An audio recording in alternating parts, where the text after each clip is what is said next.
Hello, this is 4 o'clock sharp, and let's begin.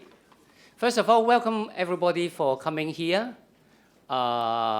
This is the Academy of Finance office.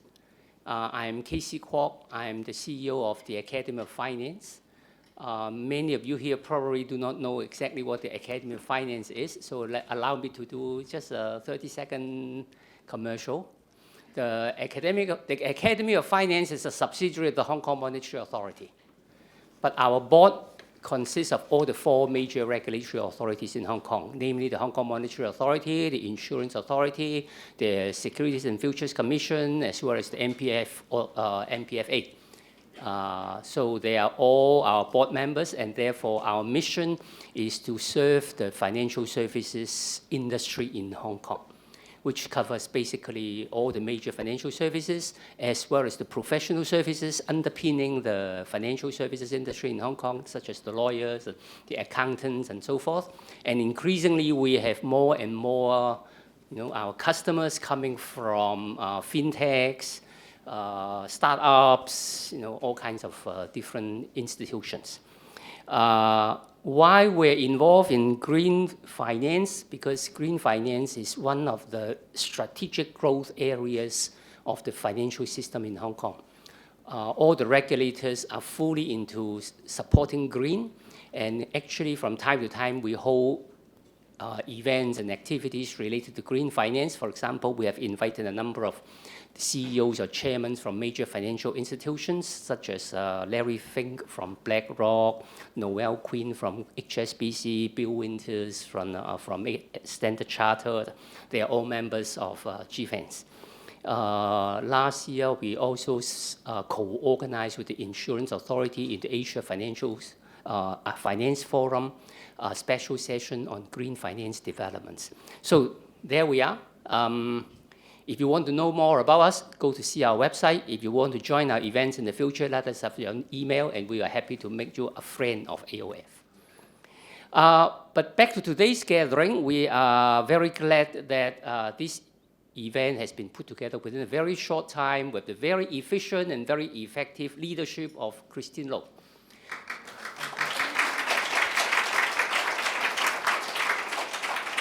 She has brought the AoF, the Hong Kong UST, and the Hong Kong Green Financial Association together in a very short period of time.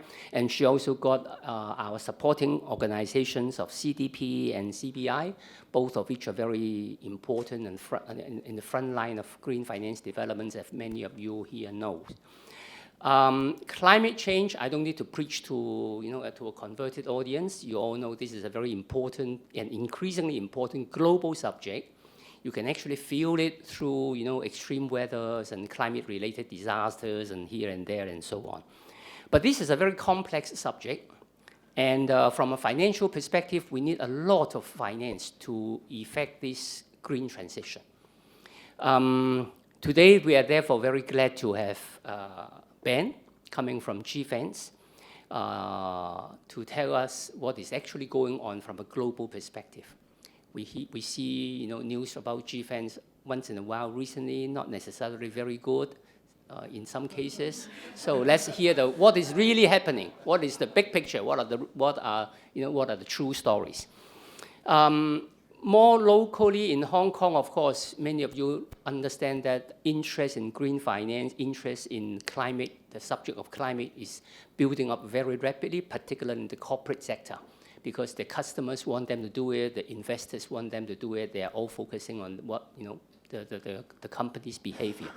And more importantly, perhaps, the Hong Kong SAR government, all the major regulatory authorities are all on board, and they are pushing all these developments, and they are collaborating with global developments such as the Task Force on Climate-Related Financial Disclosures, the ISSB developments, and so forth.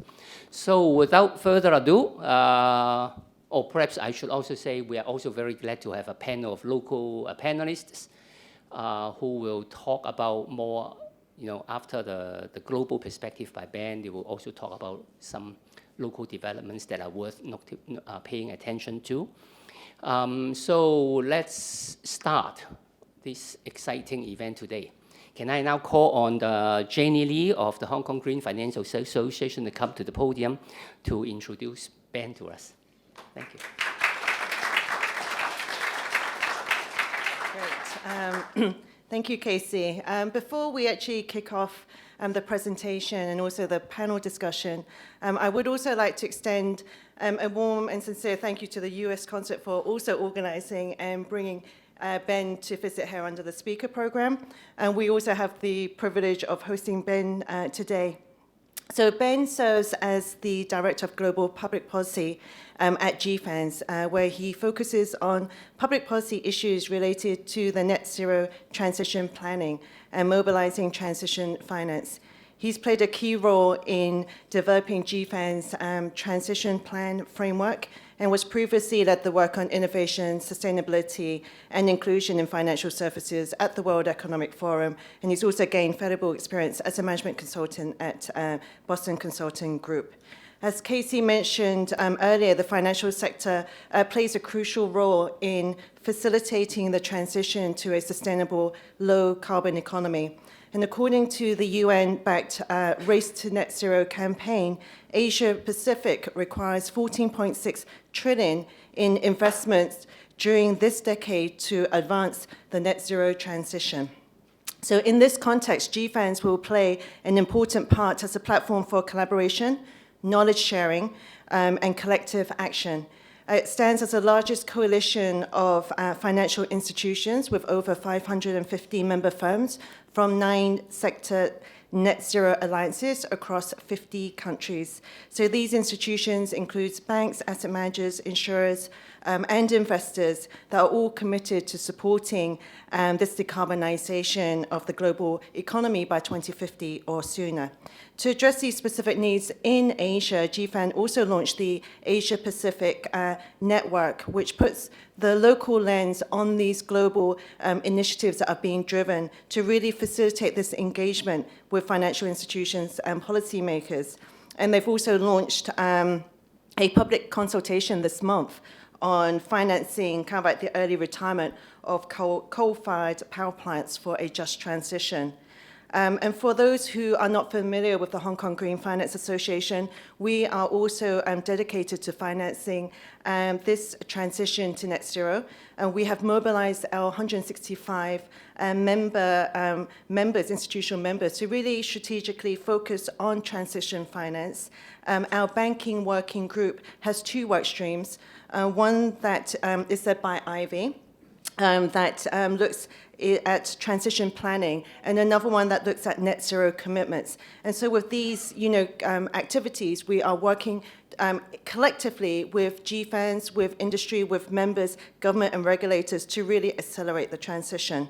So I'm excited to hear the insights that Ben will share with us today, and looking at how we can go beyond this pure focus and definition of green, and looking at how we can work together to transition the entire economy, and also understanding how we and firms can translate these net zero commitments into actionable strategic plans. So without further delay, I'd like to invite Ben to take the floor and share with us his insights. Thank you.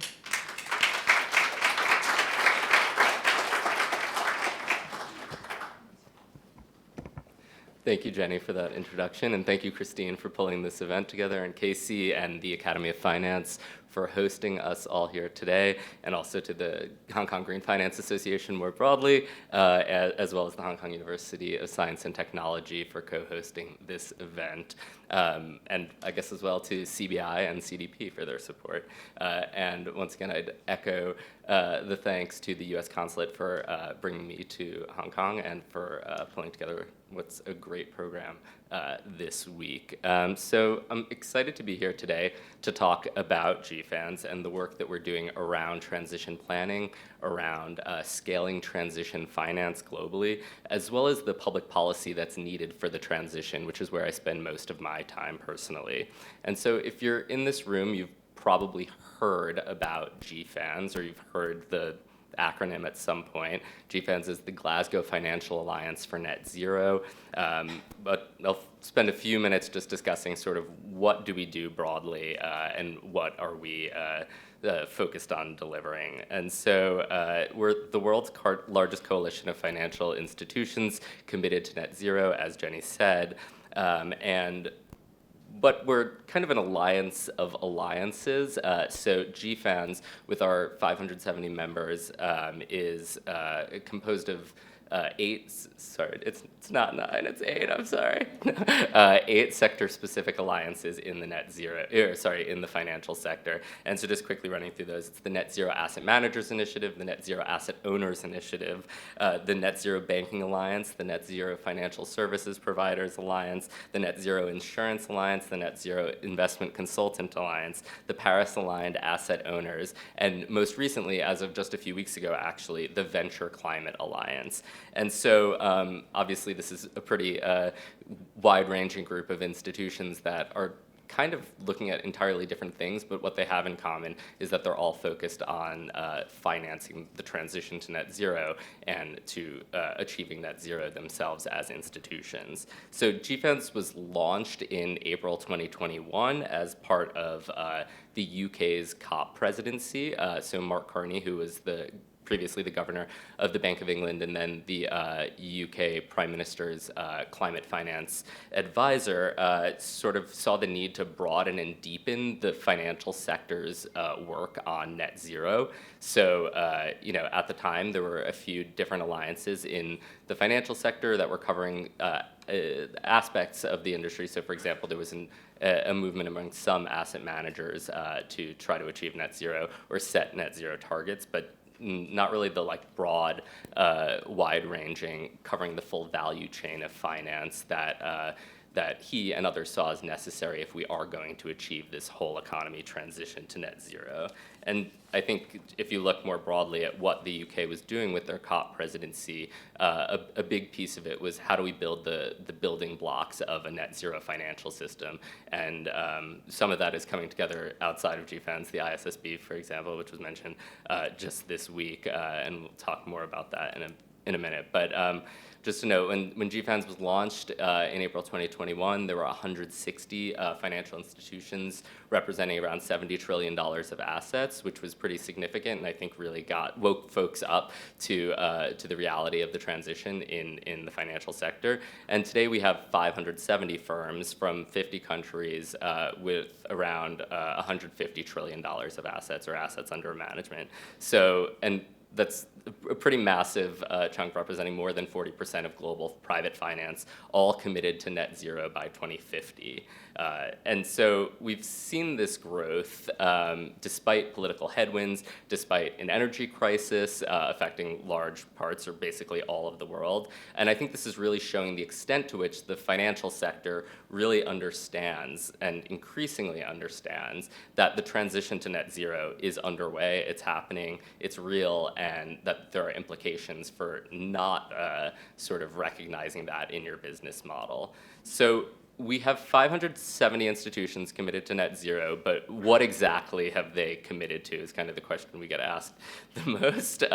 So each one of the alliances, these 8 alliances, sets its own commitment criteria, and they've done so and been approved by the UN's Race to Zero, which Jenny mentioned. And so the idea there is really to anchor this in really ambitious global criteria in line with science. And so the criteria include achieving the goal of net zero by 2050 across all emission spectrums. And so the reason this matters for financial institutions is because that includes your financed emissions or your insured emissions, and increasingly we'll see facilitated emissions for other types of finance, and to reduce those emissions to net zero by 2050 in line with science-based pathways to net zero that limit warming to 1.5 degrees, in line with the ambition of the Paris Agreement. And but it doesn't stop there. It also includes setting interim targets, so really focusing on the near term of 2025 or 2030, given the reality that we need to achieve as a globe at least or around 50% emissions reductions in that time frame if we want to keep within the bounds of those science-based pathways that limit warming to 1.5. And in addition to those, it includes setting a detailed transition strategy and publishing details of that to ensure that you're actually putting in place the measures that you need in order to achieve those longer term and shorter term targets. And we'll talk more about that in a bit. And then providing transparency on your progress towards those targets over time.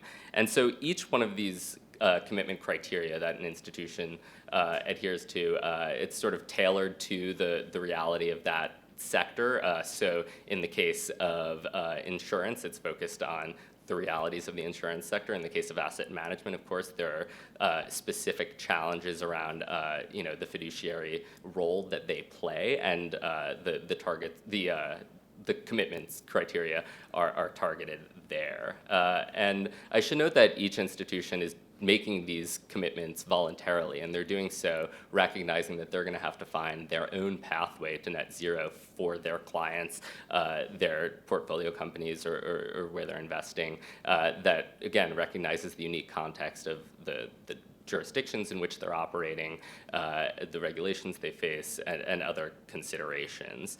And so just a little bit about the structure of GFANZ. So again, it's a global organization with around 570 members, but we're led by a principals group of CEOs from about 20 of those institutions. So all of the folks that Casey mentioned are on our principals group. And then it also includes the chairs of our regional networks, as well as some representatives from the United Nations. And the principals group is co-chaired by Michael Bloomberg and Mark Carney, both of whom also have roles as UN special envoys around climate issues. And our vice chair, who leads the secretariat day-to-day, is Mary Shapiro, who also served as the head of the Secretariat of the Task Force on Climate-Related Financial Disclosures, or TCFD, and we'll talk more in a little bit about sort of the interconnections between the TCFD and the work that we're doing at GFANZ now. In addition to this leadership, we also have an advisory panel of civil society organizations and technical experts who provide a lot of expertise into the work that we're doing to help ensure and push and make sure that what we're doing is aligned with the best available science and recognizing the best work that's out there. As I just mentioned, GFANZ has 3 regional networks. So we have one in Asia Pacific that's headquartered in Singapore. We have a network in Africa, and we're in the process of launching one in Latin America this year. So the APAC network was the first one that was established. It just celebrated its 1-year anniversary.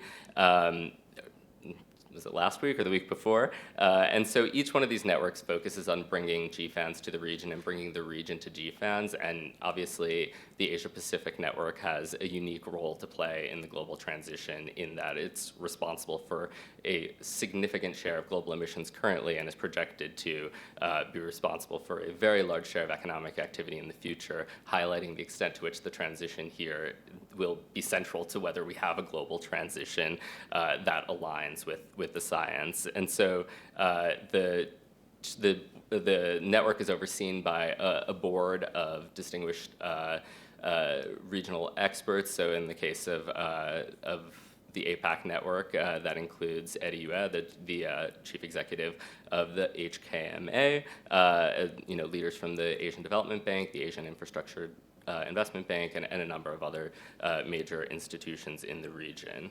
So it's an overview of what GFANZ is. And the question is, what do we actually do?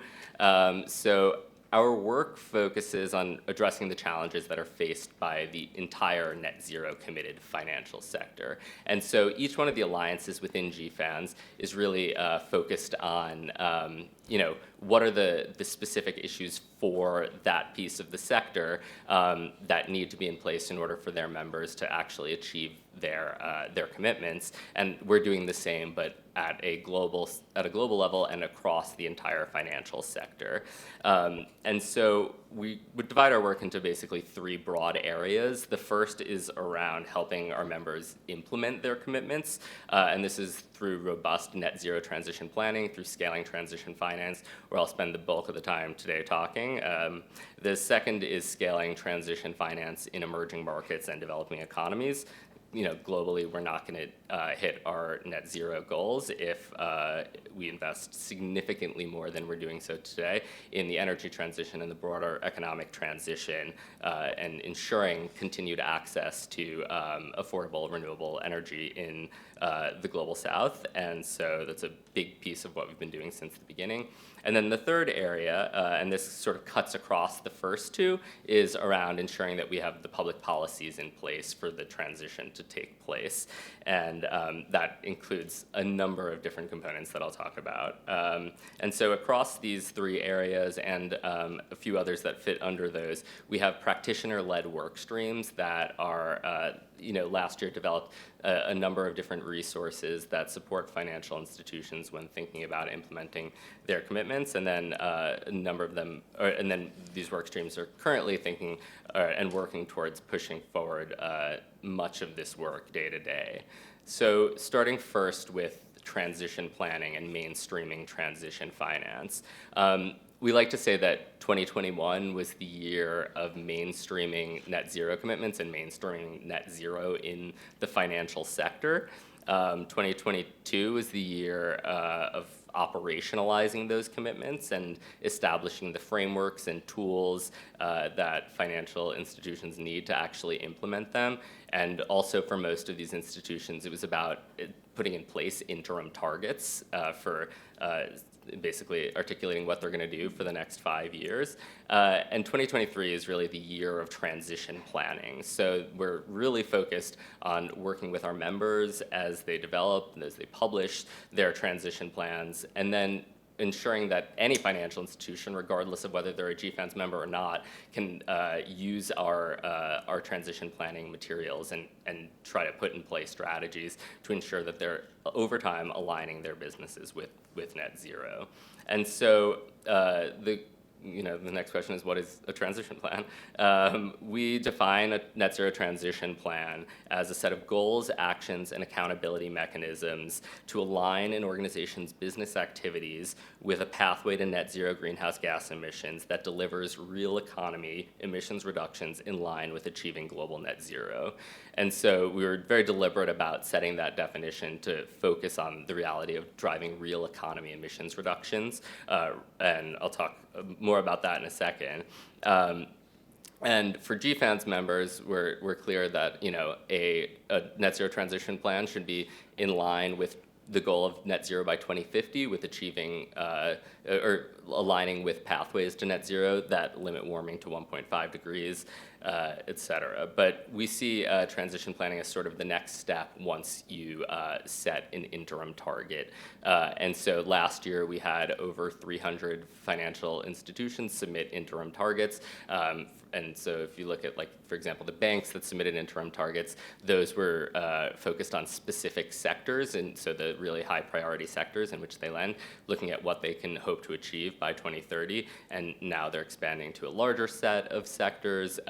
If you look at the asset managers, for example, they were pledging what percentage of assets under management will be aligned with net zero in that time frame, et cetera. But so institutions are sort of articulating what they're going to be able to do, but the question is, how are they going to be able to do that? So last year, GFANZ members, through a work stream, developed a framework for net zero transition plans. It's a global framework that applies to anyone. It's pan-sector. It can really apply to any sector.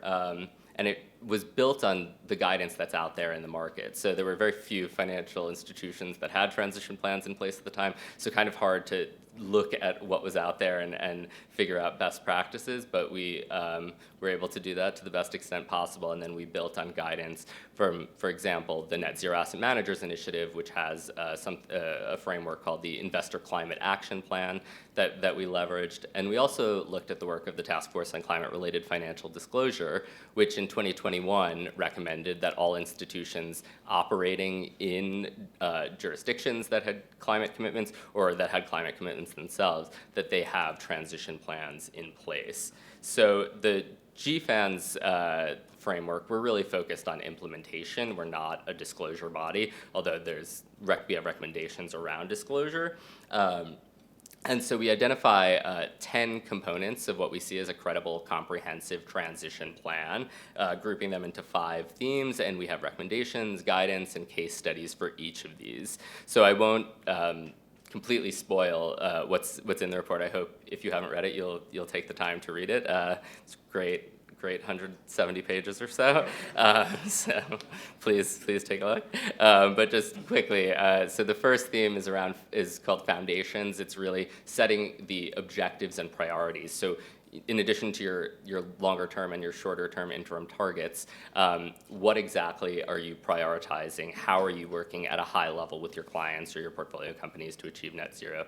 And sort of ensuring that that's owned at the top of the house. The second theme is implementation, which is essentially the real meat of a transition plan. So what changes are you making to your business model, to your value chain, et cetera, to achieve your objectives? And so that's divided into 3 different themes. So we have activities and decision making. So for a financial institution, that's really how are you embedding considerations around the transition into the way you make lending decisions or investment decisions. Next is products and services. So identifying what are the actual products that you need to have in place that you don't have today in order to help your clients or your portfolio companies achieve net zero. A third under that implementation strategy pillar is policies and conditions. And so this is when it comes to like the highest priority, the highest risk sectors, so oil and gas, coal, and we also identify deforestation there as well, so sectors that are exposed to deforestation. Sort of where are you drawing the lines on where you're willing and not willing to do business? And so this kind of ties into the next theme, which is around engagement strategy. And the big one here is around engaging with your clients and portfolio companies. So what are the tools you're going to use to ensure that the folks to whom you provide finance are actually setting in place their own transition strategies and working to implement those. And the link there with the policies piece is just at a certain point, you can engage, but there's generally expected to be some sort of expectation on the part of your clients or your portfolio companies, again, that if you're unwilling to put in place transition strategies and align your business model in a way that works for the financial institution, there may be consequences to you. And then also under that engagement strategy theme, we have engaging with your peers in the industry, so sort of through organizations like GFANZ and others, how are you ensuring that everybody is working together towards the transition and is developing the frameworks, the operationalization pieces that are necessary in order to solve this puzzle. And then also under that theme is engagement with the government and public sector. So how are you actually ensuring that you're supporting the development of the policies you need as a financial institution and that your clients and portfolio companies may need in order to achieve net zero goals. The fourth theme is metrics and targets. So this one's kind of self-explanatory, but how are you tracking your own progress towards your net zero goals? How are you ensuring that and measuring the extent to which that aligns with transition in the real economy, not just transition on paper? And then how are you actually, on paper, how are you ensuring that you're putting in place the business tools that you need in order to achieve the transition within your organization? And then the last piece is around governance. And so this is, I mentioned at the beginning, ensuring that this is aligned at the top of the house. So this is where you're putting sort of teeth to that. So are you putting in place remuneration policies that ensure that your executives are held towards certain elements of their net zero goals and interim and longer term targets? Or are you ensuring that you have in place in a workforce that's capable of actually integrating and thinking about transition across the organization? And how are you ensuring that you have a culture that works towards the transition? And so collectively, this framework provides financial institutions and other organizations with a tool for driving the transition across their entire organization, and one that's focused on driving decarbonization in the real economy. And so I guess a question we get asked a lot is, we have the TCFD, which focuses a lot on identifying the strategies, or is identifying the risks and opportunities associated with climate change, and then the extent to which your institution's strategy is resilient against those, and seeking to take advantage of those opportunities where they exist. And so transition planning, I think, is really interrelated with that, right? Like as you're establishing a transition plan, you're going to be informed by that risk analysis and scenario analysis that you're doing, and you're also going to be affecting the extent to which you're exposed to those risks. So these are separate activities, but we like to think of them as really interconnected, and our members are increasingly seeing this as they engage with, for example, their own regulators, talking about the work that they're doing around transition planning and how that helps them respond to the risks associated with climate change. So I've mentioned a number of times that our focus is on real economy decarbonization. And so to ensure that is central to our plan, or to our framework, we defined or provided sort of a global high-level definition for transition finance, which was basically 4 different financing strategies which we see as necessary for the transition to a low-carbon economy. And so the first of these, and probably the most obvious, is climate solutions. So this is financing or enabling companies or projects that are developing or scaling climate solutions. So things like renewables at scale, or electrification of industries, or sort of the technologies that might be needed for achieving global net zero. It could also include things like regenerative agriculture projects and other nature-based solutions.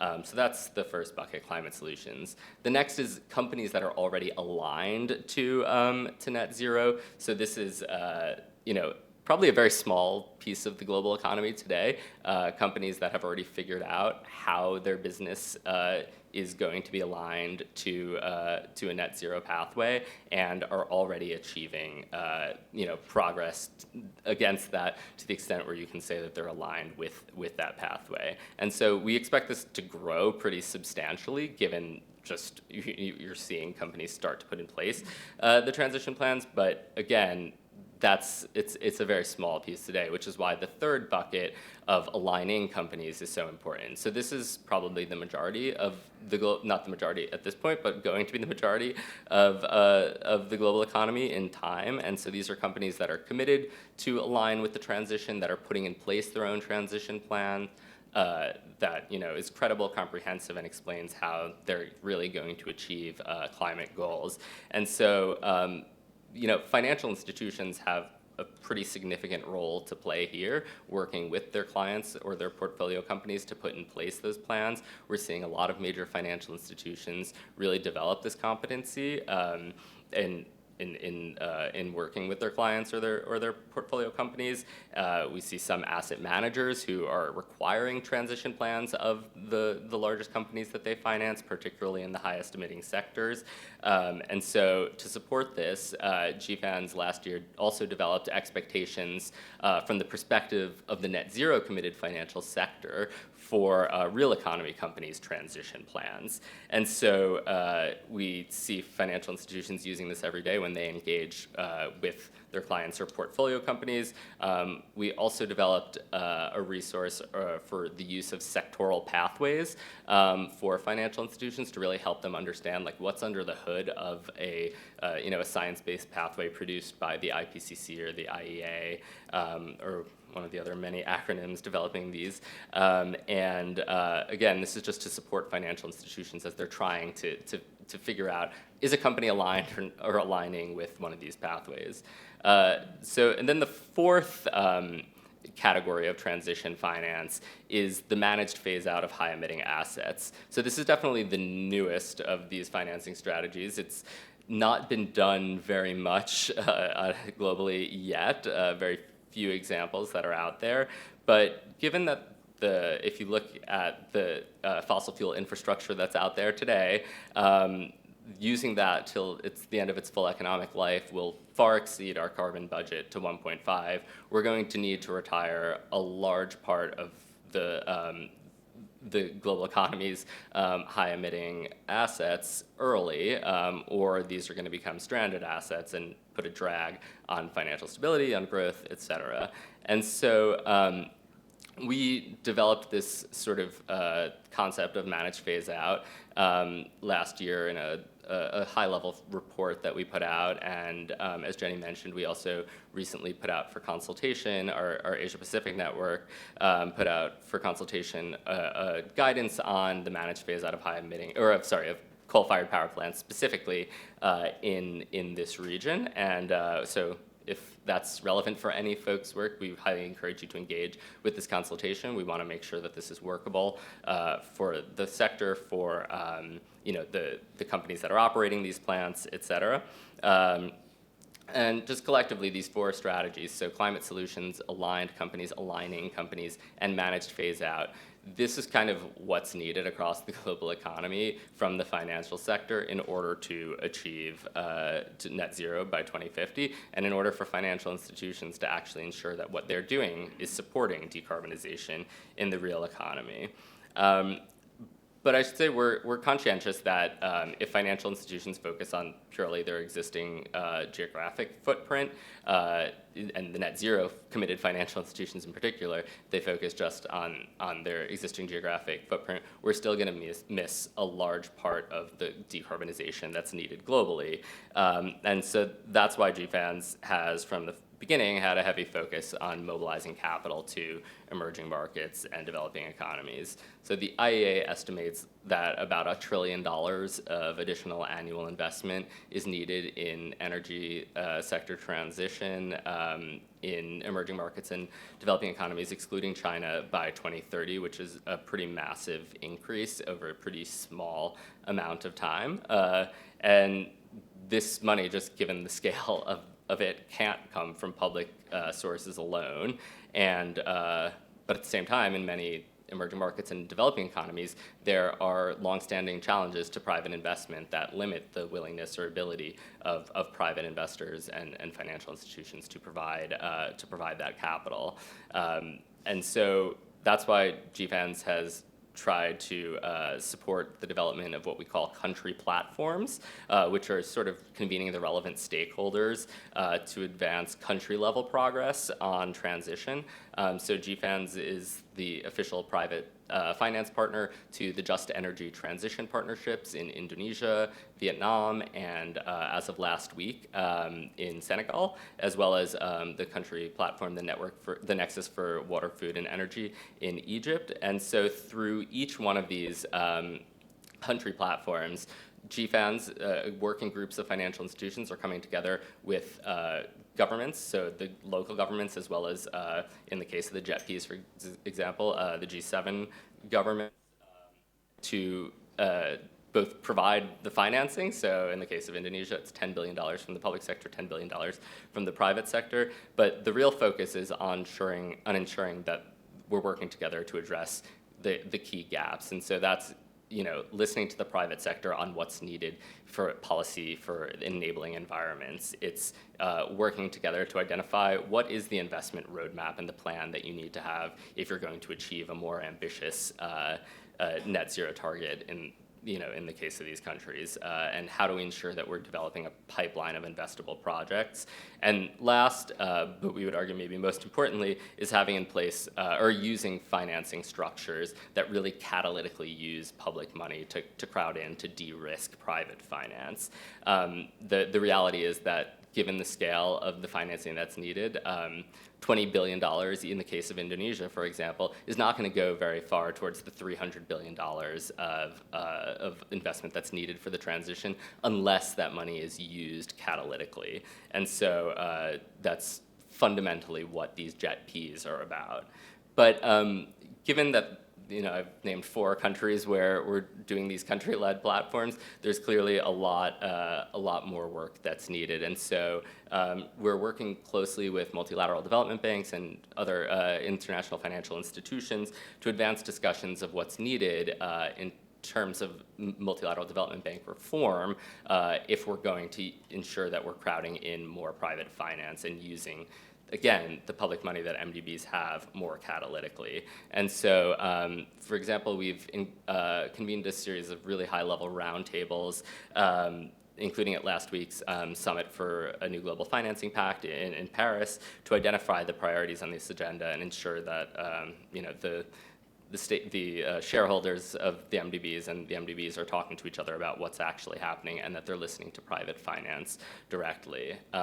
In addition, last week in Paris, the new president of the World Bank Group, Ajay Banga, announced the establishment of the World Bank's Private Sector Investment Lab, which is co-chaired by Mark Carney, our co-chair, as well as Shriti Videra, the chair of Prudential. And so this is a lab, sort of the first of its kind at the World Bank, that's going to identify concrete recommendations for World Bank leadership, looking at existing World Bank programs and practices today, as well as beyond, to identify really what can the World Bank do to more efficiently, more catalytically use its financing, particularly around global challenges like climate. So we're really excited about the opportunity there. And so the final piece under this emerging market and developing economy agenda is around voluntary carbon markets. And so we're really focused on scaling high integrity voluntary carbon markets, which we see as potentially a massive source of revenue in emerging and developing economies for both energy transition, and particularly the case of managed phase out of coal and other high emitting assets, which require an alternative revenue source, as well as protection and restoration of nature, which again requires revenue sources in order to be economic. And so we've seen a lot of progress over the past few years on voluntary carbon markets, including sort of finalizing the UN's rules around how these markets will interact on a global level. But I think we're still, the markets themselves are still very small today, and a tiny fraction of what they're going to need to be if they're going to play a significant role in this financing. And so we've been working closely, for example, with the UAE's COP presidency this year, around bringing together the relevant actors in this space to ensure that the voluntary standards that are being developed are being adopted and actually used and driving convergence in the market. And so this includes like the voluntary carbon markets integrity initiatives, work on demand side standards, so how you actually use standards if you're a net zero committed institution, as well as the Integrity Council for Voluntary Carbon Markets work on the core carbon principles to identify what are the standards of a high quality, high integrity carbon credit, and ensure that those, again, are, of the highest quality. And, we've obviously seen a lot of controversy in the carbon credit space, and the goal is really to ensure that using these global standards that have been developed and are starting to be tested, that we can drive towards higher quality. At the same time, we're achieving sort of convergence globally on how these are used. So, on the carbon markets, we just don't see time to waste here. Like every year, of forests the size of the Netherlands, for example, are destroyed or primarily burned down, and that's just a massive loss, and we need to be mobilizing capital to the extent we can through these markets in order to prevent that, as well as to help fund, as I mentioned earlier, the phase out of coal. So last, GFANZ were really focused on public policy. So this is ensuring that all the public policies are in place that the financial sector needs in order to meet its commitment, which is to say the policies that are needed in order for the economy to hit net zero. And so in 2021, GFANZ put out a call to action to policymakers, particularly in the G20. And last year we published a report that sort of went a little bit more in detail on 1 year on where we were on these. And so just the 5 priority recommendations that we had were setting economy-wide net zero targets, ideally aligned with 1.5 degrees for 2050, and then putting in place the transition plan you need at an economy level in order to get there. Second, greening the international financial and regulatory architecture to help enable net zero. Third, committing to pricing the externality of carbon and supporting the development of voluntary carbon markets. Fourth is creating incentives for people, for businesses, for communities to transition to net zero, to go green. And then fifth is all the policy that's needed around mobilizing capital to emerging markets and developing economies, which I just mentioned. And so we've definitely made a lot of progress since 2021, but there's definitely still a ton of work that's needed. On the progress side, we have, for example, the Inflation Reduction Act in the United States, which introduced a suite of incentives that's supporting electrification, the development of new industries, scaling of renewables, and all of which are needed for the transition. And importantly, the IRA is also, I think, driving a race to the top globally around the policy and the approaches that can be used to incentivize transition. On Monday, we saw the release of the International Sustainability Standards Board's first two sustainability standards. And so the ISSB's work builds on the TCFD. It provides a global baseline for sustainability standards that's going to ensure that the disclosures that institutions put out are useful for investors and all the other stakeholders that are using them, and that it's helping preparers, the companies that are actually disclosing what they're doing, helping those that are operating globally disclose in a globally consistent manner. And so the ISSB shows really like what can be done when you have public, private, global, national, all working together and learning together. And I think really speaks to the extent to which the conversation around sustainability disclosures has really evolved since the TCFD's launch less than 8 years ago. And then in a similar vein, GFANZ, we're really focused on the policy that's needed around transition planning. So we want to support a globally consistent approach to transition planning. We're seeing several jurisdictions and several regulators either considering or already mandating transition plans, and we think it's essential that they build on the work that the private sector is doing, much in the same way that the ISSB and a lot of the jurisdictional disclosure requirements are building on the TCFD. And so we're engaging very closely with the Financial Stability Board, the Basel Committee on Banking Supervision, the International Organization of Securities Commissioners, as well as jurisdictional regulators on what the financial sector is doing around transition planning. So very curious to hear from this audience today around that as well. We're encouraged by, for example, the approach in the United Kingdom where the Transition Planning Task Force developed a disclosure framework for transition plans that was based on the GFANZ framework as a foundation. And so this framework for disclosure complements the work that financial institutions are already, it's based on the work that they're already doing or other institutions are already putting in place, and it works closely with the ISSB standards. So again, it's all sort of,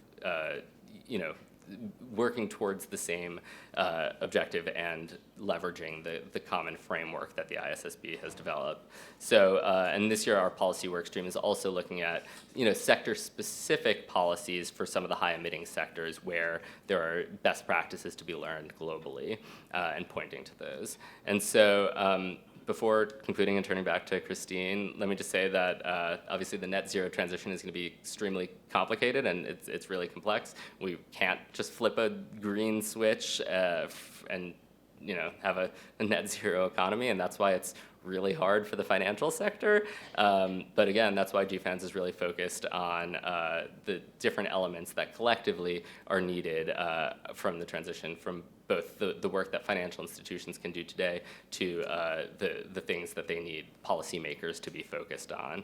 And so our co-chair, Mark Carney, who led the Financial Stability Board after the global financial crisis, he always says that the big lesson he learned from Tim Geithner and others was plan beats no plan. And so that's why we're really focused on financial institutions having in place plans, robust plans for how they're going to thrive in a net zero economy, the companies they finance also having in place plans, but importantly that the entire economy needs to have in place a plan, and governments need to provide that clarity to the financial institutions that operate within them, as well as the companies that are actually, again, having to transition themselves. So with that, thank you. Thank you very much. May I invite you to take this seat, and may I ask the panel to come on?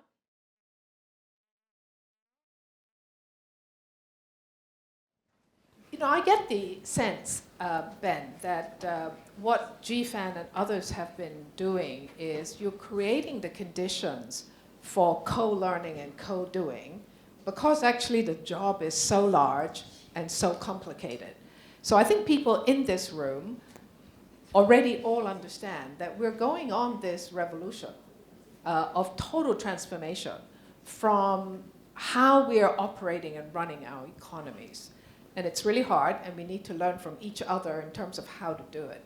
So I thought what we could do today is I'm going to invite each of the panelists to maybe just spend a few minutes maybe commenting or making some remarks based on some of the things that Ben mentioned to us. And after that, I really would like to open up the discussion for all of you. I think you're here because you are already working on these sorts of things within your company or the institutions that you belong to. You probably want to perhaps ask questions of Ben and the panelists. And the panelists here actually represent a variety of institutions that are doing some of the things that Ben has told us about. So I'm going to first ask Ivy Liu to be our first commentator.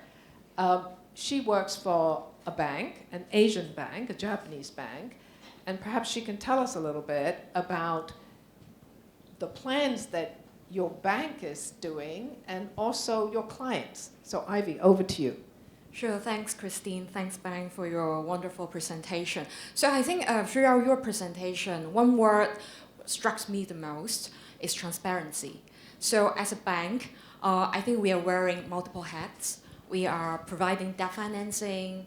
On the other hand, we are also equity investment. We invest in low carbon technologies. And also, we are part of the collective effort towards, the net zero commitment. For example, GFANZ, we are one of the JEP members for Vietnam. So I think for each and every role, we really need like high level of transparency of the projects that we finance or we invested in or we support in order for us to really accelerate what we call a credible transition. So first of all, as a debt financing provider, we, when we decide whether or not to support our client on their loans, we look at, their disclosure.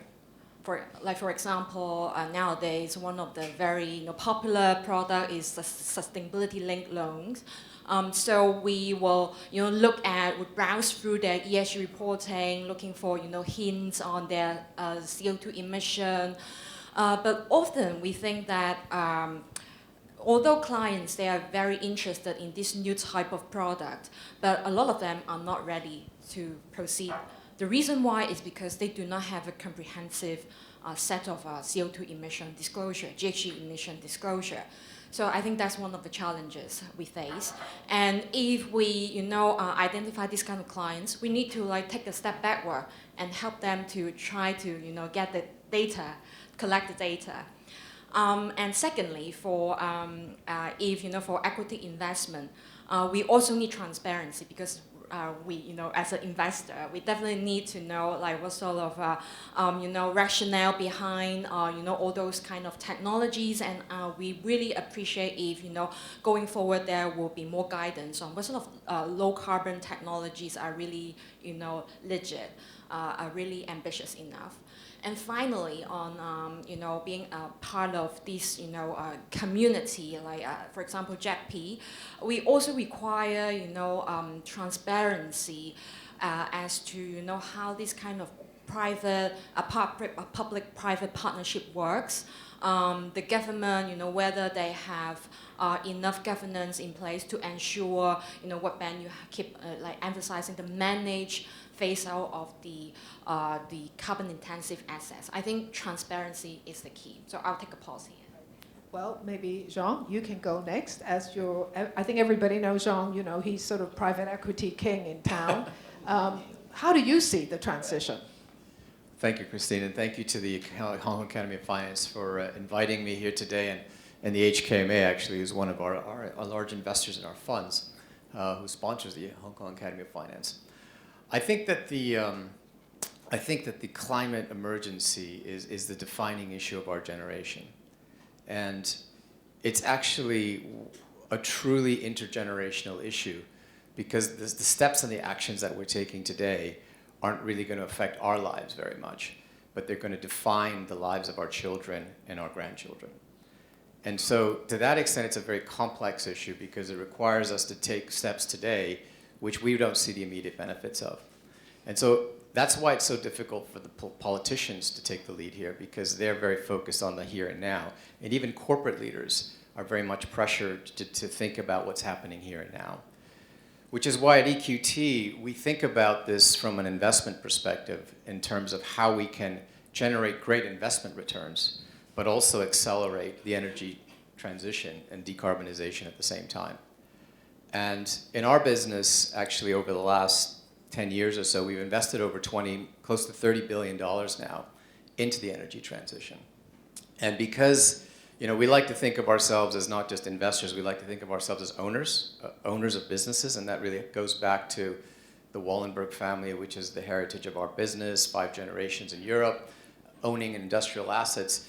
We've come to the conclusion that if you're a good owner of the business and you actually help the business become more sustainable and more resilient and future-proof the business during your ownership, when it comes time to selling the business or letting the business go on to the next phase of growth, whether it be a public market or a corporate or another investor, that business is going to be stronger and more sustainable. And if it's more sustainable, it's going to be more valuable. And so you're going to make more money as an investor. And so I think to us, it's really about bringing together the investment returns and the incentives that capital needs to mobilize, in addition to some of the policy incentives. At the end of the day, true capital mobilization happens with investment returns, not because people are doing the right thing.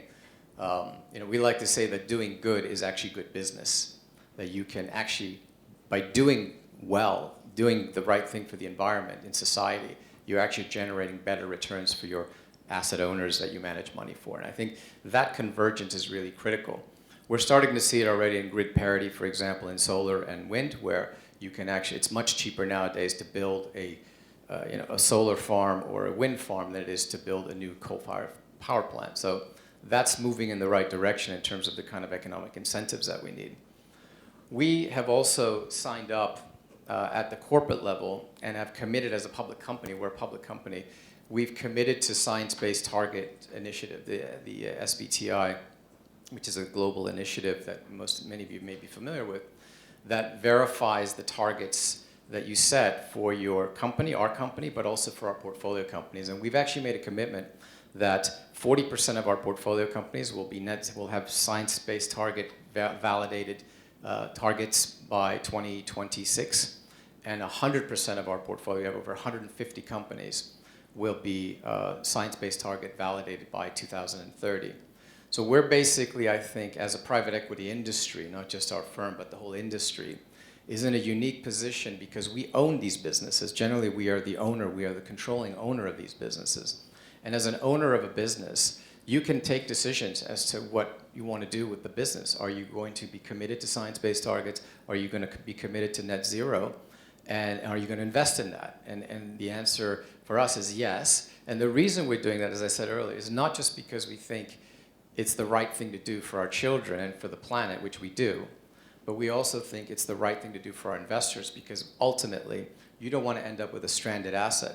There are actually examples today of businesses that were bought 4 or 5 years ago by people in our industry that at the time were not thinking through that 5 years from now, like today, it would be such an important issue that they're actually unable to find buyers for those assets, because nobody wants to touch an asset like that actually is just totally out of scope for most investors today. Not many, but there are some. And so I think going forward, it's really critical that we find a way to kind of converge. And I think people like what Ben is talking about with GFANZ and science-based targets initiatives and a lot of public policy and government, the IRA, and you have all sorts of initiatives now everywhere in philanthropy as well, I would add. All of this needs to converge because the issue is a huge issue. I think the number is $3.5 trillion a year just for the energy transition alone. $3.5 trillion US dollars. We invest $20 billion. We think that's a lot of money, but it's a drop in the bucket compared to what's required. So how do you mobilize all those resources to make this happen? Because we only have one planet. We have one biosphere. We all share it, and we all care about it. And so we all got to figure this thing out because it's very critical to our future. Thank you. I thought I'm going to ask Grace next, but perhaps we can hold a question and come back to both Ben and to you, Jean, which is we are now hearing in the media of big finance people saying focus on the profits, go less on all this sustainability stuff, right? So I think that's a question that probably a lot of people, I can see you nodding away, they would like to hear your views on it. So hold that question, and we'll ask both of you to comment. But Grace, Grace, I think everybody knows her to be the person who stirred up everything in the stock exchange, and now she is doing her own thing. She is an adjunct professor at HKUST, so we're very lucky to have her. But most importantly, she's one of the few people in Hong Kong that I've heard of who's now investing her time on credible products in the transition. So I think perhaps Grace, share with us how you see what's happening. Before that, thank you very much. Thank you, HK Academy of Finance and all the sponsors. First of all, I would like to talk about corporates because we've got the investors, we've got the banks, and I would like to talk about corporates. I think the difficulty is getting the corporates to start thinking about a transition plan. As Ben was saying, we need to get the real economy decarbonization going. Given that they apply the life cycle assessments, they do climate-related disclosures, they drive the demand for green technologies and innovation, as well as shifting the consumer mindset. However, in a recent project that I was working on in relation to decarbonizing Hong Kong and the Greater Bay Area, we have interviewed a number of listed companies. I'm not sure whether any of those were your investee companies. A lot of them, including the bigger ones, whether it's in buildings or transportation, they have not even started thinking about decarbonization. They don't know how, and they don't know what to do.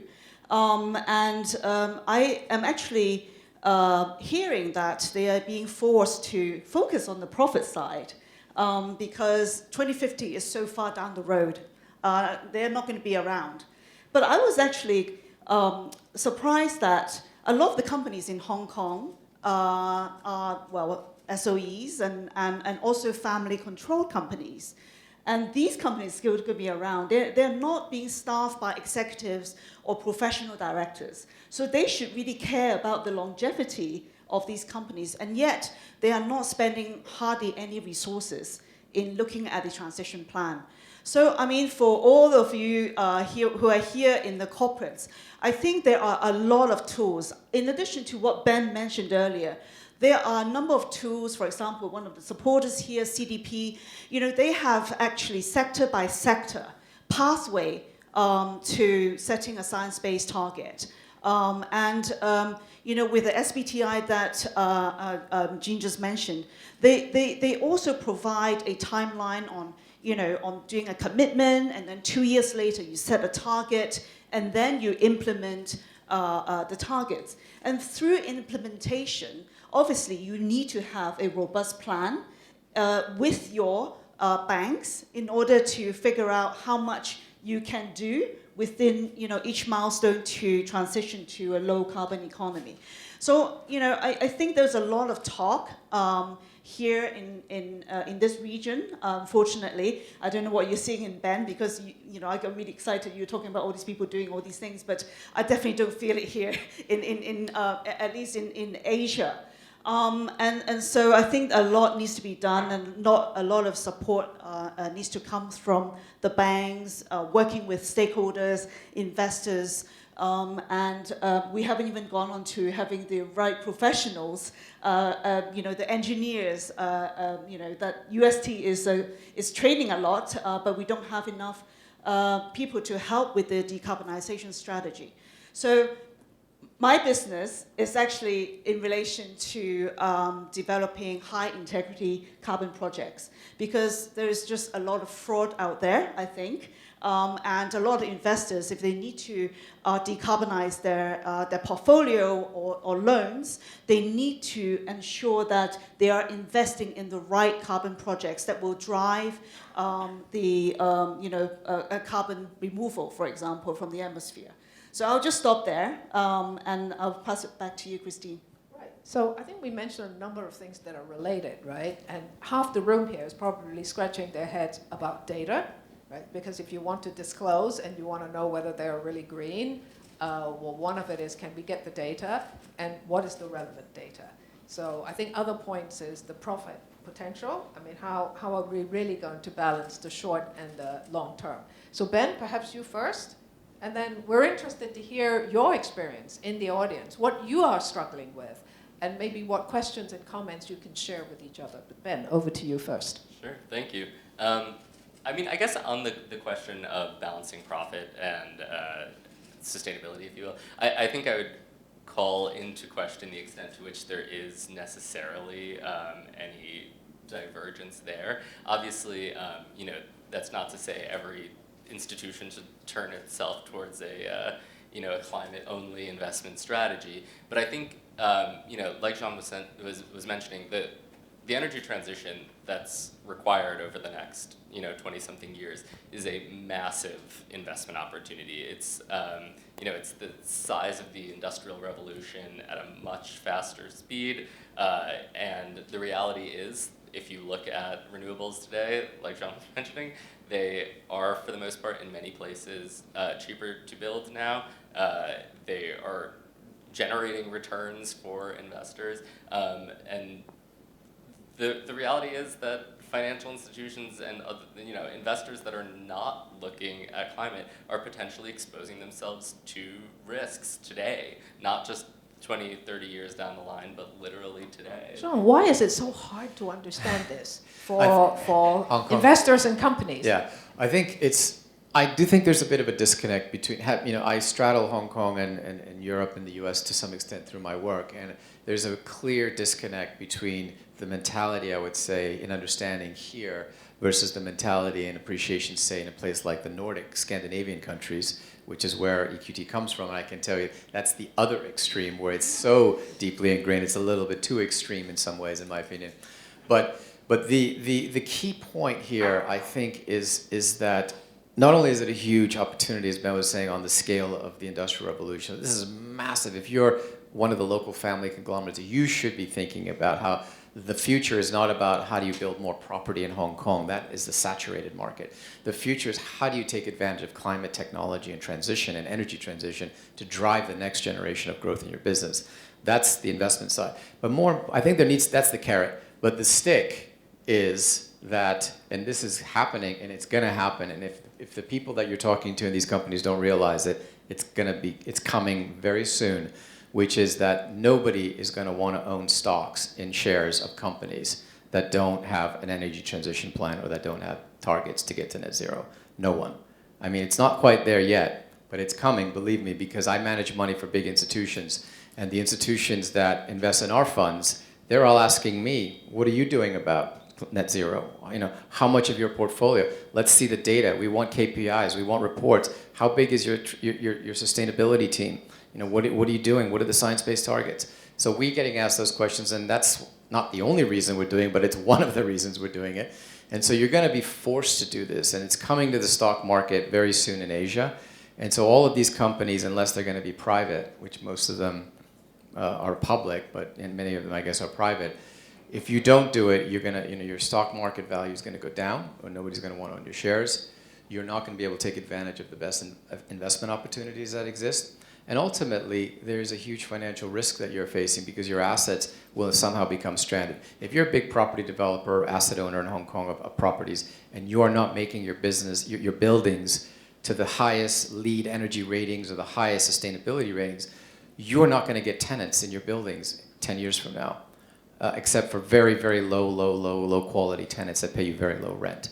So if you're worried about making money, which everybody in Hong Kong is, you better get your buildings to be compliant with the latest environmental standards. Because if not, none of the multinationals, I can tell you, will rent your buildings out. And eventually there will be regulations that come in too.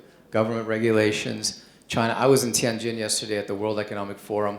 China is big time rolling out all of these environmental standards across because they see it as a huge development opportunity for the country and a business opportunity as well. And also it's part of their energy security strategy. But in addition to that, and they have the ability to basically mandate that everybody has to do this or that. And I wouldn't be surprised if most of the property in Hong Kong eventually is going to be taken up by mainland clients anyway, tenants. They will all be going into buildings that meet certain standards. So I think the writing is on the wall, and if these people are not doing it, they're going to eventually feel the pain. I think, Ben, one of the things is it's really essential that government has policies, right? And a really good example is actually China. China has very clear national policies. It's got policies for all the major industries, the state-owned enterprises. They've kind of all got to go down that pathway. And we can bitch about whether they're doing it as well as they could, and the speed, and coal plants, and renewables. How are they really? But basically, there's a plan. But isn't it right that still actually many other countries don't yet have very clear plans? And one of the things that you're trying to do at GFAN is to kind of corral and shepherd them along so that they have plans. Can you say a little bit more about the policy side? Yeah, of course. So I think, I think that's exactly right in terms of what we're trying to do to get countries, to get governments to recognize that they need to have plans in place. They need to have sector-by-sector policies that explain how they're going to achieve these long-dated climate targets. And I think the point that we're trying to make to them is that companies, the companies Grace was talking about, that are sort of deciding, do they or do they not take into account climate? Do they not put in place transition plans? They need to see that governments are doing what's necessary, which includes providing the incentives or providing the sticks, so the carrots or the sticks, to get to net zero before they make a decision about whether they're going to make a really long-term investment. And that's a real economy company making a long-term investment in its own future, or a financial institution investing in individual companies' sort of future strategies. And so the call to action that we put out sort of sets out this high-level framework for what does a national level government transition plan for the entire economy look like? What are sort of the different pieces of it? Again, it's at a very high level, and I think this year one of the things we're really focused on is, if you look at the steel sector, for example, what do you actually need to have in place? If you want to have a green hydrogen economy, which a lot of countries say that they want to have, what would that actually look like in practice to achieve? And it's not until you start to see that credible, predictable policy that actually lines up with a long-run goal that you're going to get the level of investment that you want to see. And GFANZ represents, like I said, $150 trillion of assets, and that number seems like it's just like out there waiting to invest, and that's not the reality of it, right? These are existing balance sheets that are being invested in lots of different things. But I think the point that we're trying to show is that these financial institutions that are a significant scale are committed to this long-run goal, and they just need to see in place the policies so that they can work with their clients and their portfolio companies to ensure that they're developing transition plans. So can I open up to the audience? What are you guys thinking? You can offer your experience to share with us, your pain. You can share with us things that have been successful. You can offer to this audience that maybe we can collaborate and do things better. May I? Yes. I'd like to echo a lot of the points that mentioned just now, and maybe some comments first and then some questions later. I think the two biggest levers and drivers behind the behavior change at a systemic level, one is money and the other is government. So where money comes from, what we can see, as an example, Climate Bonds Initiative, we track the quantity and the scale of green bonds. But we can see the drivers in the European market coming mostly from the investors. But then the China's example is more policy-driven. So different drivers are in place in different jurisdictions and regions. So I'm amazed to see a less than 2-year-old organization like GFANZ have done so much over the past 2 years, laying out across different spectrum of actions. So that's one comment on that one, the different drivers. So for GFANZ, to me, is you represent $150 trillion of money in the ecosystem. And how would that money be able to drive that kind of systemic changes, behavior changes at the government level, the international level, national level, and subnational level, down to the corporate level, so that's really transcended into the real economy. That's where we can see that we can ultimately reach net zero. So my question is, what is your strategy? We're given limited time, even though 2050 is several decades away. But then we all know that actions need to be front-loaded, that decarbonization need to be seen in near future in order to keep this rolling. So what is your strategy and your immediate actions over the past 2 years maybe that you can see that will bring the most impact globally and also in this region, in Asia? Maybe I can just stretch this question to all of you. What have you seen that really worked? Or what do you think has a lot of potential, but we need to push it a little bit more, somewhere? So Ben, you go first. And Jean, I know you need to leave soon after 5:30, but maybe you can go next. And if anybody has a question for him, ask him next. But Ben, you go first. I guess I'll mention the Just Energy Transition Partnerships, the JETPs. I think if you look at each one of these in Indonesia, in Vietnam, and now in Senegal, what's actually happening is that like the goals of the country in terms of their long-term climate commitments are improving, they're getting better, and which will drive decarbonization in and of itself, but they're also creating the conditions that are necessary to invest in the transition in these economies. And so we're still in early stages. These were launched in November of last year and December of last year, so it's still, again, very early, but we're already seeing in place the building blocks for transitioning these massive economies that are currently fairly reliant on coal towards a cleaner future in a way that is, just and in line with what the communities and the populations need. So government's really important, and they need to make a policy commitment for the transition. Then that's what you're saying, right? And, yep, and people will then do it. They're being forced to do it. Yeah, governments working together with finance, like global working together with national. Okay, Grace, despite all the resistance from corporates, what has really worked? Setting an internal carbon price. I think that is really important, so that you know what budget you have in terms of your carbon spend.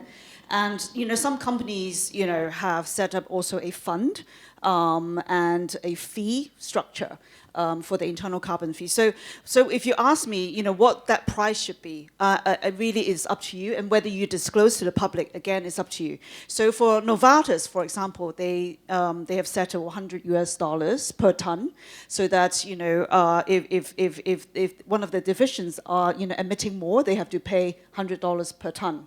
And Ben & Jerry's, my favorite ice cream, it's only 10 euros. Again, I mean, it really depends on your strategy. But I think that having an idea what you will have to pay. For example, if you're in the steel industry, petrochemical industry, paper making industry, sooner or later you're going to be covered entities in China. And how are you going to address the carbon allowance in the future by basically looking at your internal carbon pricing now?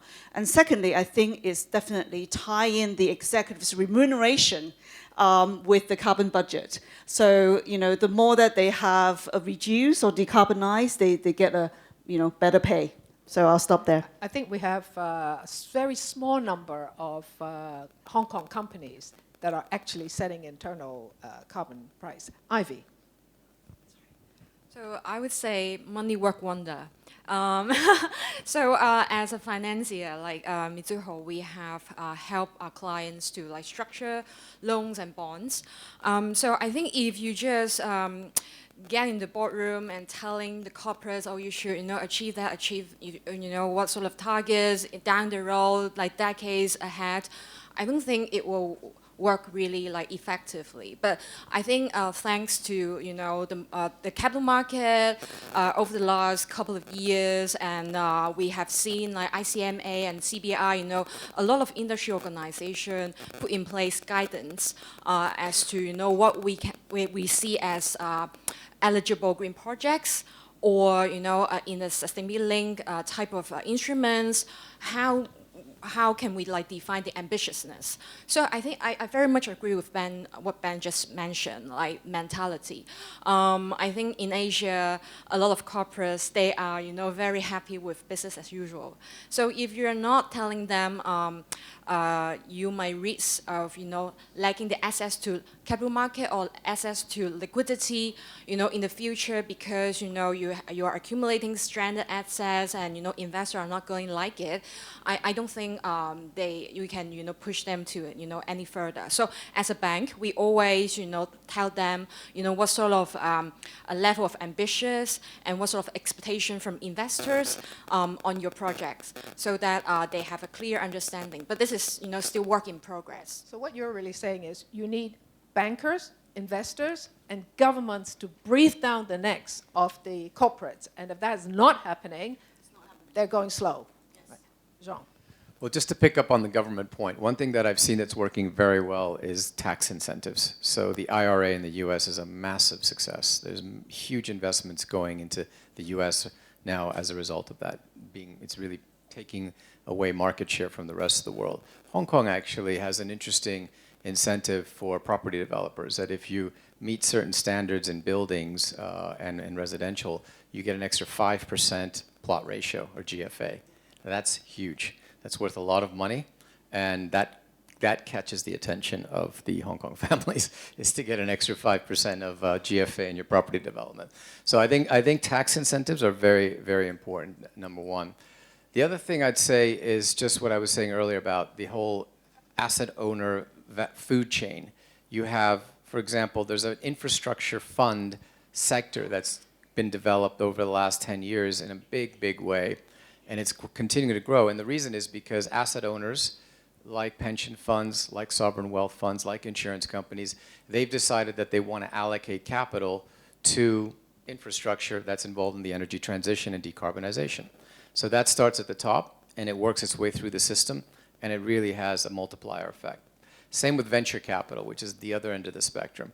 You're seeing people like Bill Gates, for example. He's got something called, I think it's called Energy Ventures or something like that. And it's $1 billion of his own money, but there's many other people like that out there now that are putting money into clean tech startups, clean tech, transition type new ventures, and helping those businesses get off the ground. That's another really interesting way to mobilize, mobilize capital and drive change. So I think those are some of the things that are working. But ultimately, if you come to the corporates, I think the corporates are going to need to have some type of, combination of regulation and market-based incentives to do it at scale.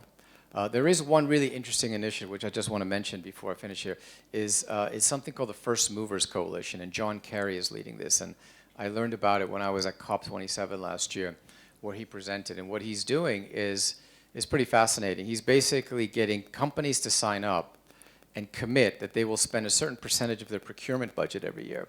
So it might be 10% of, say, if you're an automotive manufacturer, you'll say, I will buy 10% of my steel next year from hydrogen green steel, even though it's very expensive to do that. I will do that.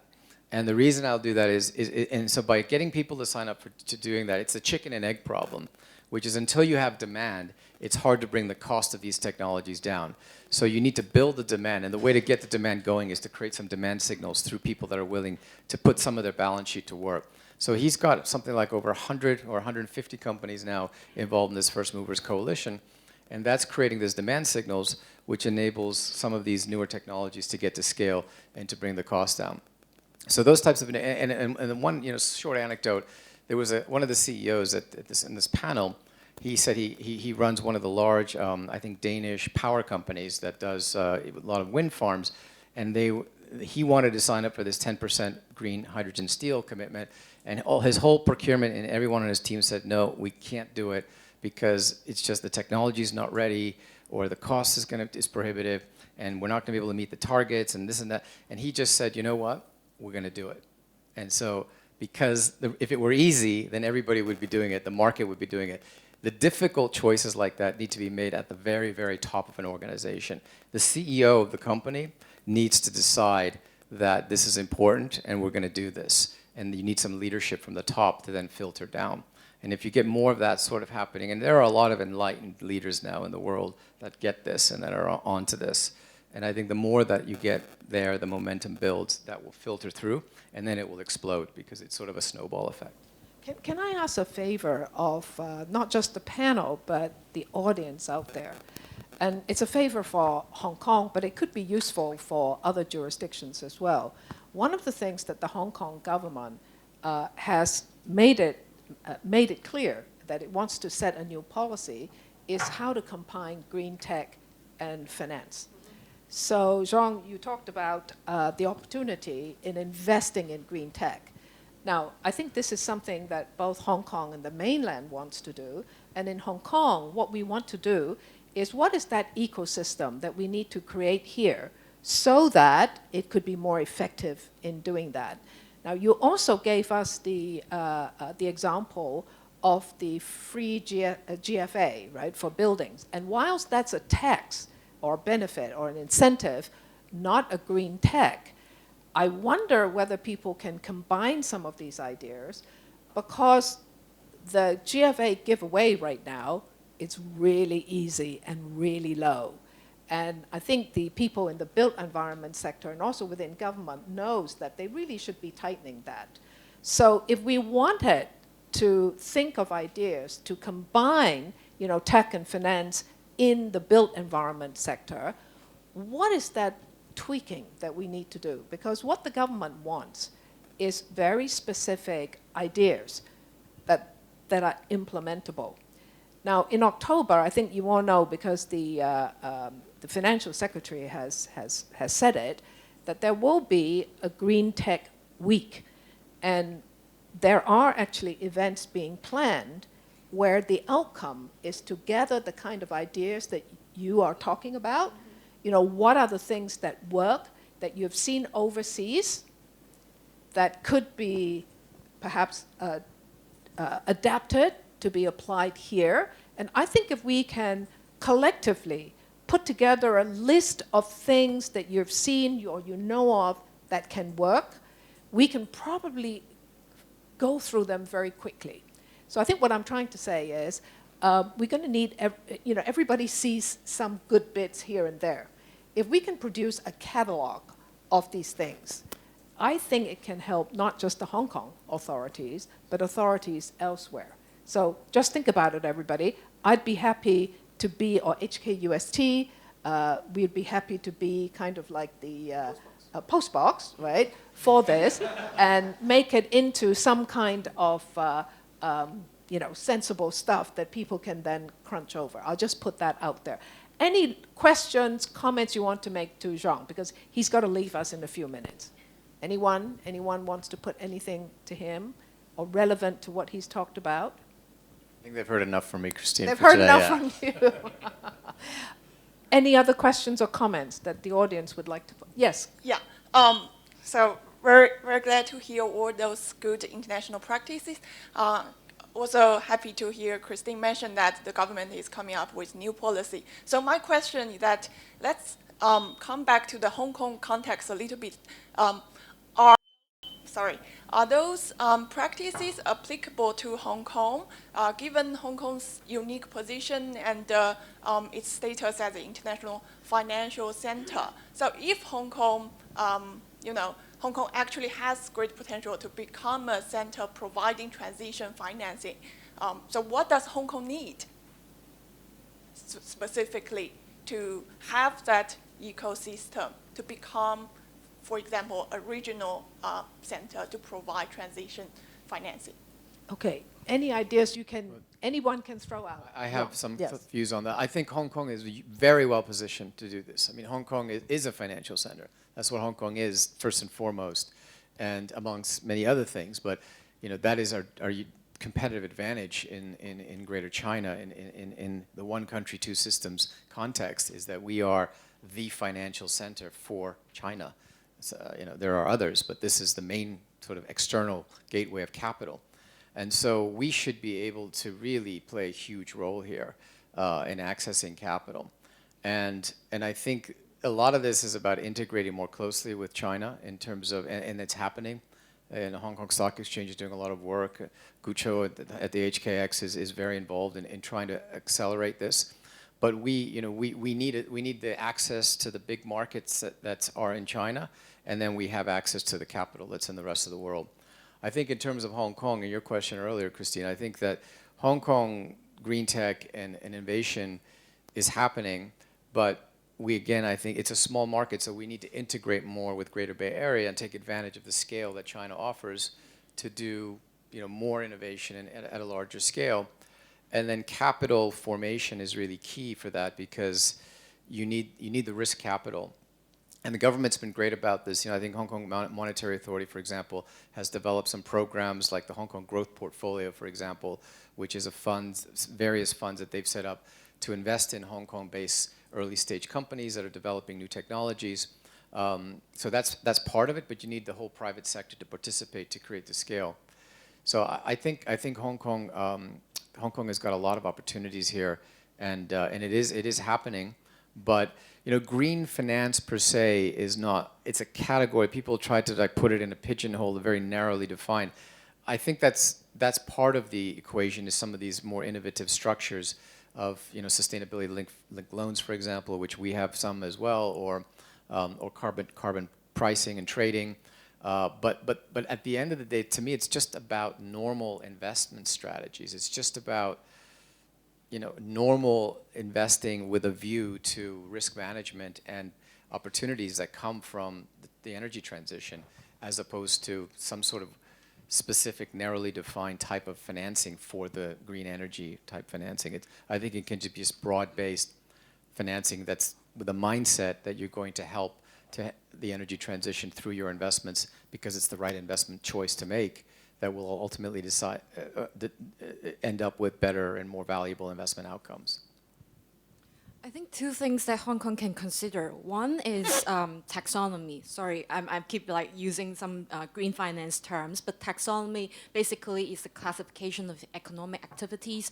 We understand that HKMA is now working on putting out the Hong Kong taxonomy. But I think Hong Kong as a financing hub, I think apart from listing out the economic activities locally, we also have to look beyond, our local boundary, trying to come up with a list of what sort of transition activities in the region that Hong Kong see as eligible. Secondly, I think demonstration issuance, as Hong Kong government did back several years ago, I think that one was very successful, as I think we can see following the Hong Kong government green bond, there were many issuances from the corporate space as well. So I think in terms of transition, Hong Kong government can also do some sort of demonstration issuance, particularly on transitional activities, and that can also capture, low carbon technology as well, like green tech, that kind of projects. So yeah, I think there's a lot we can think about, but I think these are the two things that I think are sort of a low-hanging fruit for now. Grace, any comment?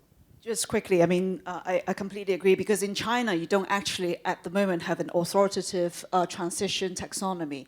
And so a lot of the industries have difficulties in getting the transition financing.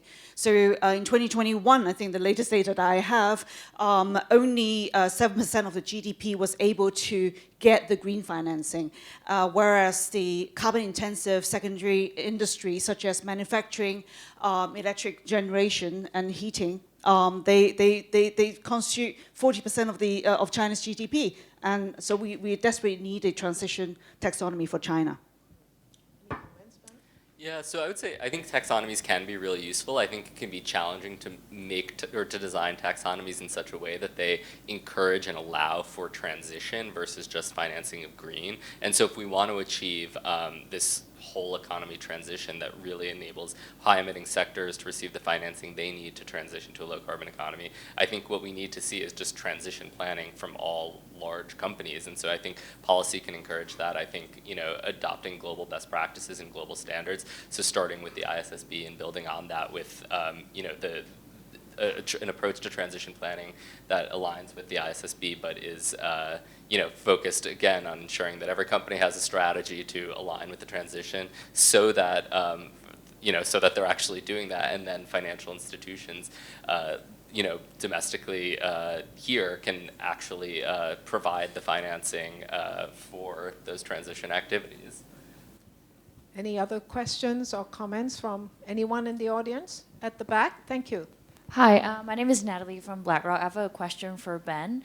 So based on the discussion amongst yourselves, it seems to me that transition planning in decarbonizing seems to be a chicken and the egg story, where if the real economy doesn't decarbonize, then or set up their transition planning, how can the banks help plan their financing accordingly? And then at the same time, without government support on net zero policy, how can the real economy decarbonize? So my question for you is, based on your engagement with regulators, governments, or companies, where do you see the most progress on transition planning, and where do you see the biggest bottleneck? Thank you. Yeah, so I mean, I think... Thank you, Zhang. So I think a number of financial institutions have released really comprehensive transition plans, and what's valuable there is that it's sort of, in a lot of cases, they can explain the gaps where policy is needed if they are going to achieve their targets, and that's sort of a big piece of why we push transition planning so strongly, is because we think that's part of the way you get to starting the virtuous cycle that overcomes that chicken and egg problem. Financial institutions' transition plans can highlight to governments where policy gaps exist, where action by the real economy is failing to keep up with the expectations of science, I think it's going to be challenging to then take that input and turn it into either the policy or the action from corporates that's needed. But I definitely think it's possible. But it's, again, I fully agree that there is a chicken and egg problem. But that doesn't mean that there's time to waste, and it doesn't mean that there's no value in all entities sort of creating the transition plans that they will need, even if it's not a complete picture of everything that they're going to be able to do from here to 2030. Or sorry, from here to 2050. Should be for everything from here to 2030. Do you want to follow up on that? Or is that okay? Okay. Anyone else? Any questions, comments, sharing of the pain that you're going through yourself in dealing with all this? Yes, please.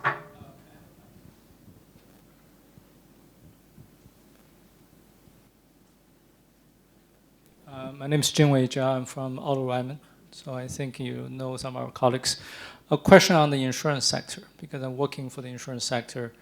We're passionate about ESG, what they can do, because I think they can actually do better even compared to the banks, because they're more closer to the industry. But we do think about the current changes that a couple of big insurers withdraw the alliance. Do you believe they're going to continue with the journey, although they all say that? Yeah, I mean, thank you for the question. Each one of the insurers that has left the Insurance Alliance has pledged to maintain their work in an independent manner on transition, and we fully think that they're going to do it. For the most part, they've all stayed in GFANZ through the Net Zero Asset Owner Alliance. So, they'll obviously be working with other large asset owners and particularly insurers in developing those methodologies around net zero investing as an asset owner. But I think that, we think there's a lot of value in institutions working together to develop the methodologies and approaches that are needed to achieve net zero. We think, it's a shame that there is a challenging political environment globally around ESG-focused work right now, and that made it challenging for these insurers to stay as members of the alliance. But we don't see it in any way as limiting their ability to use the work that's being generated by the alliance, or to continue to learn from each other and pursue the transition. So things are not as bad as it is in the media. That's what you're saying, right? These guys are sort of still in. Yes, I think that is definitely the case. And the numbers that I was saying, the growth that GFANZ has seen, that's not like a net number. We are we have not lost any members in GFANZ. But I mean, by people coming together, right? GFAN is like the especially for very major companies all around the world, it is kind of a co-learning enterprise, isn't it? I mean, you appear to have, obviously, some of the big financial advocates, people like Michael Bloomberg and Mike Carney. To me, these guys are like activists. I mean, they are activists for the decarbonization cause who are very senior in the global financial sector, right? And they've brought together many other people of different disciplines to try and do this together because you recognize it's hard. And you've built an infrastructure around it. You're working with governments and so on. So, being influential is always very useful. Maybe you can just share with us. You've already told us a little bit about what really works. Is there anything apart from, breathing down people's necks, government having deadlines and targets? Is there anything else that you can share with us? Well, I would just say that I think what you mentioned around co-learning is really essential. I think that's sort of the theory of change with GFANZ is that there's a lot to be learned from peers, both within, if you're a bank, to learn from other banks, but to learn from across the sector around what works. And so I think this model, we saw it first with the TCFD, where financial institutions and real economy companies were working together to identify what disclosures are actually helpful and how do we figure out how do you do that disclosure. And there was a lot of value that's generated there, such that the recommendations that were created by the TCFD are now the standards of the ISSB, essentially, in addition to policy in a number of jurisdictions. And I think we're definitely seeing financial institutions look at each other's transition plans, and that's sort of the value of transparency in some ways, that you can see what other folks are doing and figure out, is that something that will work with my clients or not? Is that something, do we need to try a different approach, a different kind of product? Are we going to have to rely more heavily on sustainability-linked loans because of the sectors that we're in? Or can we use other tools? So getting people to come together and be willing to share and talk about what works and what doesn't work is really important. Yeah, And I think there's a question over there. Is that right? Yes. Yep. Hi, my name is John Lowe, and I'm from the Asia Carbon Institute. We are working in the voluntary carbon credit space as a registry. In that space, actually, we are facing a really significant challenge about green talents that understand how to create credits, understand how to audit, understand how to verify. I'm a bit surprised, actually, in the panel when we talk about gaps in the green finance space. Do you see the same issue, or is it lesser issues compared to the VMC market? Well, as banks, we are constantly facing the challenge of, poaching the right talents. We keep, looking for talent to support our business growth, but it doesn't really, go on quite well. So definitely we, in this local space, we need to nurture more local talents. And I think that is exactly, what HKGFA is also, advocating. In the coming year, we will, as a transition planning work stream, one of our major target is to, do more capacity building. Trying to get, not just stakeholders together, but I think organizing more knowledge sharing session so that, each and every one of us will be, be able to be on the same page and then getting ourselves up to speed. So I would say definitely, talent challenge is crucial. Yeah, another question in front. Yes. Yes. I've been a commercial lender for quite long, and I'm now doing the sustainability and green finance policy in a local bank. And I try to learn a lot from European bank and Japanese bank. Okay. And I heard about the terms called blended finance. It's a combination of private and public investment that you're talking about, Ben. And I want to emphasize the pain point that banks are facing for the lending side. It's not for the investment. Okay, from time to time, from the SMEs to the middle size listed company, we do a lending. We do bilateral lending, project finance. We try to do it. We try to bet on the bigger project because they are more impactful. But what we are facing is because the borrower is always the joint venture between the two big companies, which the credit history is short, very short, and we have a country risk. Although we may have the PPA if we do a renewable energy, but the PPA I'm not sure how enforceable are, and also we are lacking of the second way out. The solar panel.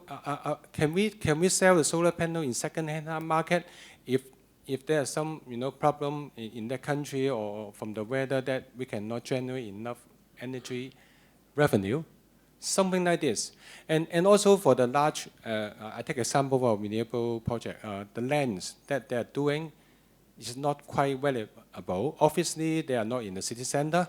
So I don't have the land value and I don't have the machine or facility value, how the banks can comfortably go for it. Yeah. If he joins GFANZ, can you help him?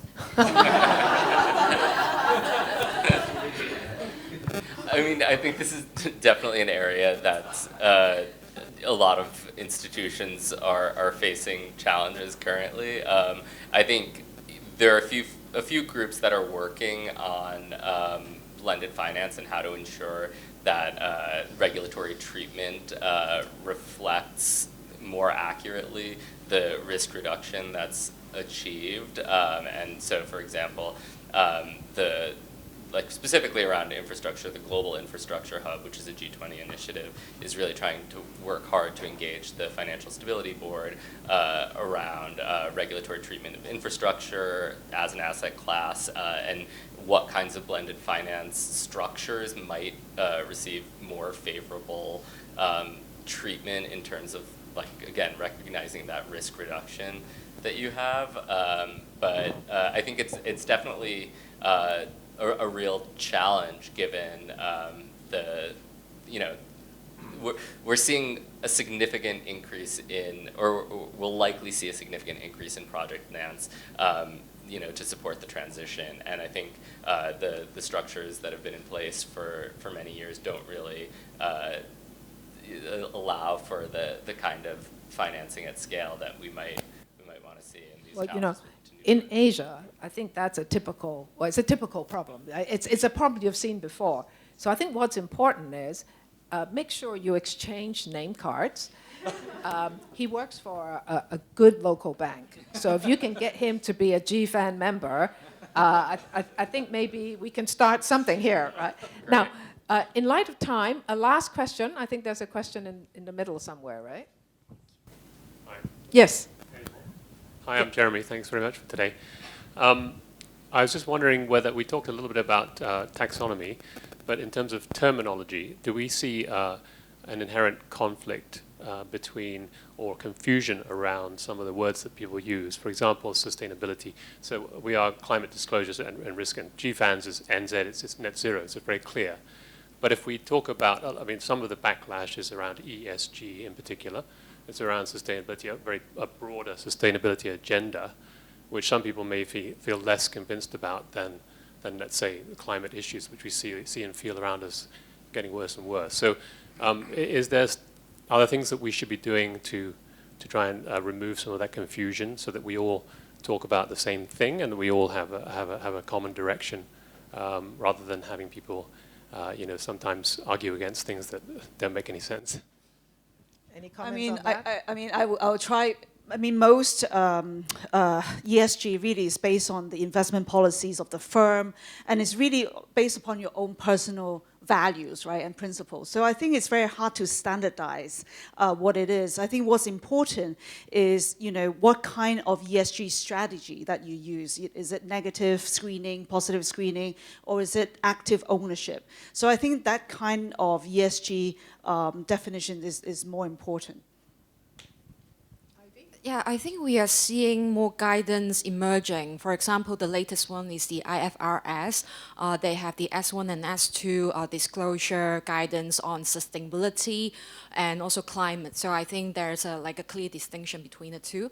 And also SASB is providing sector-specific sort of materiality topics as well. So I think the market is not yet perfect, but I think we are heading towards a more standardized approach towards defining sustainability. Yeah. Well, I guess one day we'll have fewer alphabet soups, right? And they are complicated, and unless you're kind of steep into this every day, you're definitely not going to get all of them. Ben, you have the last word. Well, I just agreeing with what's been said around ESG.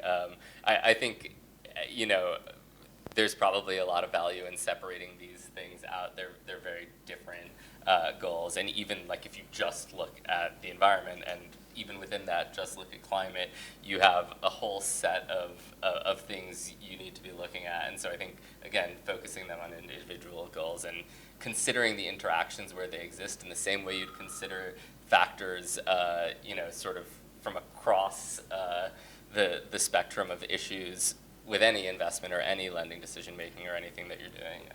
But I do think, I would just say that I've learned a lot from my fellow co-panelists and from everyone's questions today. So thank you all. Well, Ben, actually, I know you have a number of Asian-based members, and actually Hong Kong is a significant financial center. Is it helpful to you? Because we want it to be helpful to us, right? If there were if we can get more GFAN members, right, from Hong Kong,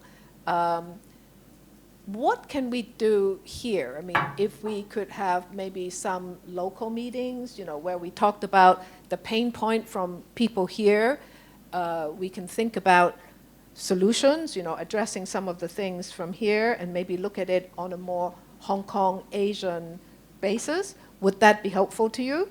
Oh, incredibly helpful, yeah. I think, I should note that we recently published our workshops in a box, which look at our various transition planning resources in more detail and provide slides that could be used by anybody, and they're available for free on our website, and they're really useful. So, we're already seeing groups gather around, use those as a basis for meetings, but I think we're constantly hoping to hear from members and non-members from around the world to see what's working, what's not working, what do we need to rethink, how do we ensure that we're filling the gaps where they do exist, additional resources that might be needed. So any insights from... Right. Well, I think we're going to need help. I don't know whether, HKMA or, Academy of Finance. What I'm saying is amongst ourselves, right? Actually, collectively, we actually have quite a lot of resources, clout, and so on, if we wanted to use it. But it does require people to kind of self-organize. So there are members, existing GFAN members, like the Hozo Bank, where you already have people here. Is it an idea for at least those members to start, if they wanted to, right? And maybe you need some kind of coordination or rallying point, maybe through Hong Kong GFA, maybe through some other institutions in collaboration, where if I think it's a venue where people ask questions and that they can seek help, I think people would want to be a part of that. So maybe we can take this as a point for ourselves. We take this away to see what we can do here. Also, I think don't forget the green tech bit, because it is an important part for both investments and for climate solutions. And since we do have Green Tech Week coming up in Hong Kong, again, if we can find some ways to self-organize, to download ideas or questions, right, pain points, because by thinking about pain points, it actually helps us to look at solutions. I'll just lastly say that as far as governments are concerned, and particularly our governments in Hong Kong, they really like you to point out, okay, here's the big picture issue we're trying to solve, and then, give them like a specific action items, because it's just easier for them to wrap their minds around, the big picture, but here are the types of solutions that could address that problem. So it's training our minds so that when we get together, we're more effective in downloading solutions and insights for particular segments that needs to kind of get stuff done. So please put your hands together to thank the excellent panel. And especially Ben from flying all the way here. And also Jean, who's got to leave early. So thank you once again for being here and your time. Thank you, Christine.